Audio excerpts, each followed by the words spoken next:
So hey readers, I just finished reading the fourth and the fourth and the fifth chapter of this book and proceeding to the sixth chapter of this book, and I'm quite traumatized with this thing. Okay, it took me a while to really understand what it is, but it took me a while actually. Let's just start with the third chapter, which was the most ununderstood by me. I had to search many Google sites. I had to search many AI chatbots to actually understand what they're actually trying to say. The fourth one was pretty. Let's just get it back. I actually write some notes in this. Don't mind that. I don't have to uh, remember everything that happened in this book, nor I will get night terrors. And let's see. Let me just rewind it. Rewind. So the third chapter was traumatizing for me as when someone drowns, it's the worst type of death out there. Because when someone they can feel every single breath they had and they will have every single breath, and they feel everything. So it's pretty much traumatizing for me. And it's not that traumatizing. It's not like, oh, I'm not gonna go to a pool anymore and that of stuff. They're not that traumatizing. But his mother died. The Wilson's mother died, and it was pretty weird. And then it just proceeded to talk about how the relationship in this imaginary world actually works. It Everybody call each other congrats, which also gave us a really great hint that this is really based on bad effects of totalism and control. And the Stalin, maybe the Stalin is the big brother, as we talked about in our previous videos.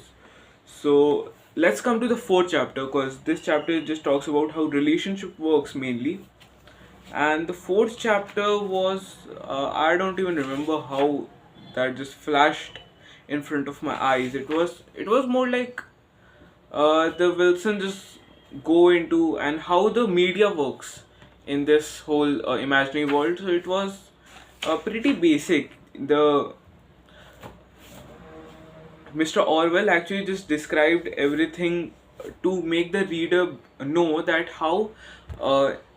the media works. It's this that mostly. I will gonna read this again. We will gonna come back to this later, because I think there's a lot of metaphorical scope in this chapter. Okay, so yes, let's get to the fifth chapter of this book as we proceed. Let me just have a sip of my coffee. Oh my goodness, I hate this. So let's come to the fifth chapter, which was mainly about.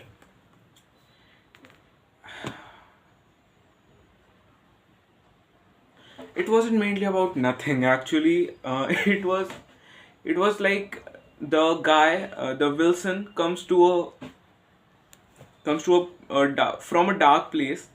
Wilson was actually really scared that, okay, the police will gonna find me and that all stuff.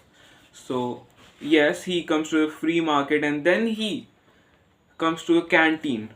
They have canteen in his offices, and as Wilson is a member of the leading party, he get to eat in the canteen. And then he just comes again, and then we actually get to know a very pretty detail in this, that Orwell actually described how the food of the canteen was, and it was really like, it was breathtaking. It was bone chilling for me, as he describes. The gin was served out of their handless china mugs. You know, those types of mugs which are white in color and that all stuff. And it's really hard to hold them if you are holding a beverage. Like, let's say I have this cup. Seemingly got this for this scene. So I can hold it like this, but the china cups are like this. You have to hold it.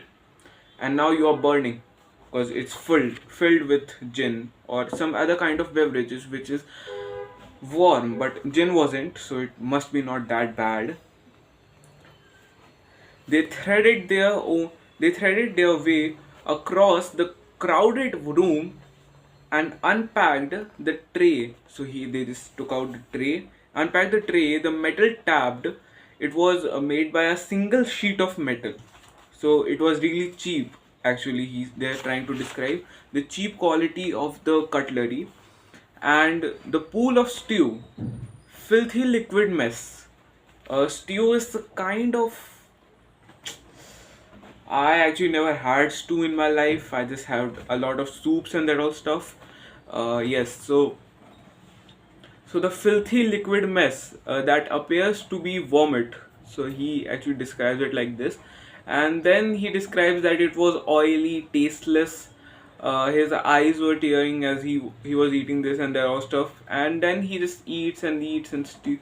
Mostly it was like stew. It was gin and some other bread, the dark color bread. Remember that, the dark color bread, as it can be a metaphor. It can be a metaphor for a really great thing, which is their necessities have been a really in a bad condition. The necessities aren't that good, okay? And gin is also a gin is also a great expression to tell us that these people are high. Gin is a beverage of alcohol, so these people are pretty much high on something. So that's why they are not getting the point that they are being controlled by a guy. So as we proceed and as we progress in this mess, we get to know about his friend Seam. His friend name is Seam. He's a short man. Okay, he's a short and a bit rounded man. He works at a where? He works at a Newspeak. Newspeak. He works at a Newspeak. It's a government organization which is not an independent body. It's just works on the government commands, and he just describes how his work is done. I'm recommending this part of the book was really, how can I say this? I don't have words to explain this. This was really strategically placed and very much delicately made, as they describe, as the Orwell describes it, as so the friend is talking and they are talking about language. So now we get to know about this world's language and how it is progressing or decreasing. No, progress and degradation is happening of the language. It's losing its beauty. Like, let's say a word good. He explains that a word good is now not a opposite for a word like bad. It's an opposite for a word like ungood. And if you want to say that this thing is better, okay, in better in our language, they will gonna say this is good and double good. This is good, I think, plus good and double good, plus good and double plus good. So this is the progress of their language, and slowly this language is becoming more like a machine language. It's not, so you can't really put poems in this language actually, and it's the whole plan. They are slowly decreasing their language, these languages. So the specific work that Seam was doing is he's working on adjectives. The things which we put on words to describe them more, like uh, this yellow light. This is yellow. So then we slowly progress in this chapter. We get to know about the other friend. Uh, where was the no, other friend actually came a while after.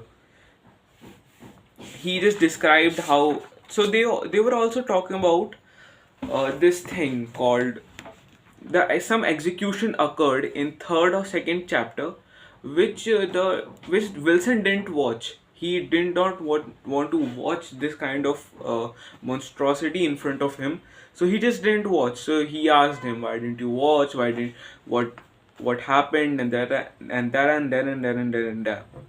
it's just all happened and there was stuff, and then some other things happened. Like he they talked about words, they talked about how language is getting, and then again Mr. Orwell put a really great emphasis on the world making, again describing the food and describing the world. So he describes the food, bread and cheese. He turned a little side of the chair to drink the mug of the coffee. He's now describing the Sims food. So he's drinking this, he's drinking that, and the young woman was perhaps his security, and then and that, and then slowly, we get to know about this world more often, and a lot of stuff have been happening here. Like they are just talking about how Big Brother was good, Big Brother was great, and then an announcement occurs. The announcement occurs as we see that there's there's an announcement that the tobacco allowance is getting higher. So not the tobacco, the chocolate. The chocolate allowance is getting higher. I can't describe the whole thing because you won't read the book if I describe the whole thing. So just if you have read the book, that's why I'm explaining this. Okay. How did okay, bro? What? Oh, yeah. Okay. The brightness was killing it. So people were happy. People were going like, "Yay, great! We can eat more chocolates," like little children. So this also describes the sad reality that they have even their necessities are being controlled by the higher authorities. Like small things like tobacco. Tobacco is a really great tobacco is being put as a really great emphasis in this chapter, that this Wilson had 6 cigarettes. Okay, let's.